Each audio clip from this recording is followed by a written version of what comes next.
Here's a 2015 Toyota Camry. I'm going to be showing you how to reset the oil change reminder light. What you want to do is turn the key to the on position. Up here on the screen, it's going to come up. The message. You're going to want to use these keys right here.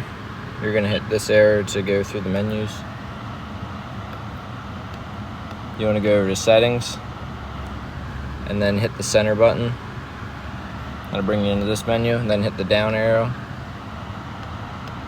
until you get to maintenance or maintenance reset, and then hit that enter button, and then go up, hit yes, and it'll be reset.